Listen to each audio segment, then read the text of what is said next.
Patriote et engagé face à l'agression rwandaise, le vice-premier ministre Jean-Pierre Liaou s'était personnellement rendu sur terrain pour mobiliser la jeunesse congolaise. Dans un contexte sécuritaire tendu, Jean-Pierre Liaou Ebois avait appelé les jeunes à rejoindre massivement les forces armées de la République démocratique du Congo, FARDC, afin de défendre l'intégrité territoriale du pays et faire bloc derrière les institutions de la République. Il faut qu'on résister.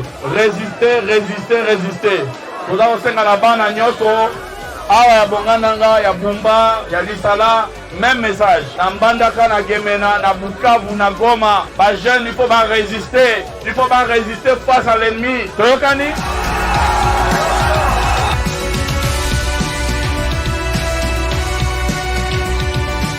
Moto ya koloba binote ki makambo ya guerre oyo ezali faute ya Tshisekedi. Moto koloba moto ya lokuta parce que M23 aventure na bango ya Rwanda wala babandi yango lelo te. Il nous appartient ya koyeba ko identifier ennemis, qu'on neutralise bango bien sûr. On sait qu'ils sont partout.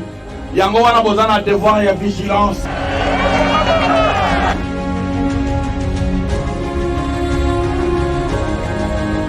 Armée oya lobby babongisaka yango lelo. Bongo na ye awa pona kosenga na bana ya Bumba, banzenga ya Bumba, baseka balenda na sengi na bino bokota na armée. Bokomisa bakombo bokota na armée.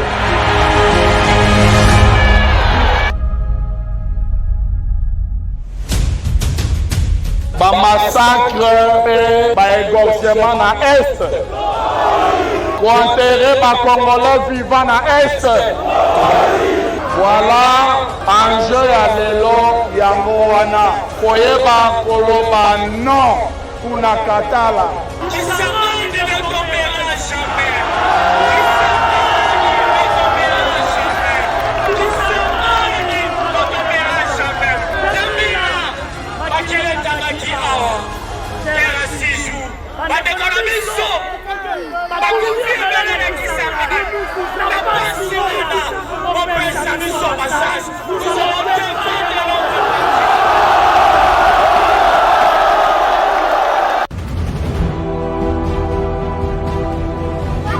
Répondant à l'appel à la mobilisation générale lancé par le chef de l'État, Félix Antoine Tshisekedi Tshilombo, le vice-premier ministre en charge de la fonction publique, Jean-Pierre Liaou Ebois, avait initié l'opération Ekonzo Namapinga, une contribution significative à l'effort de guerre et un acte de solidarité nationale en soutien aux forces armées de la République. Il y a devant nous la question de la patrie.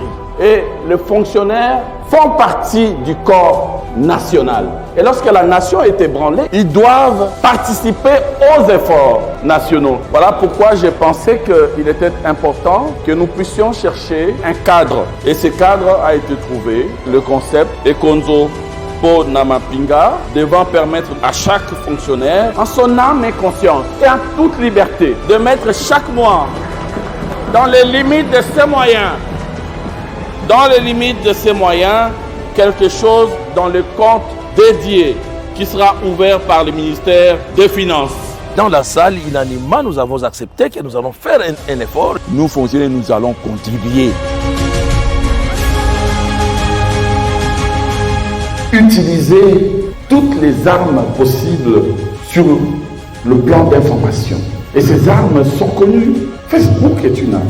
X, TikTok, Instagram. Ce sont des armes à votre portée, en tant qu'élite. Utilisez ces armes informationnelles-là pour pouvoir contrer l'ennemi, barrer la route au mensonge, à la calomnie, à la désinformation. En sortant d'ici, je ne serai plus comme j'étais entrée. Je me suis remise en question. Donc pour moi, c'était une séance d'éveil patriotique. Aujourd'hui, nous avons pris conscience de mieux faire qu'avant. Nous appelons à tous les jeunes, à tous les fonctionnaires de se mobiliser aussi pour porter haut la voix du patriotisme. Et nous pensons que nous pouvons changer de narratif en essayant de partager notre avis, en essayant de conscientiser chaque Congolais que cette affaire nous concerne tous. 30 ans de tuerie, 30 ans de viol, de massacres, ça suffit.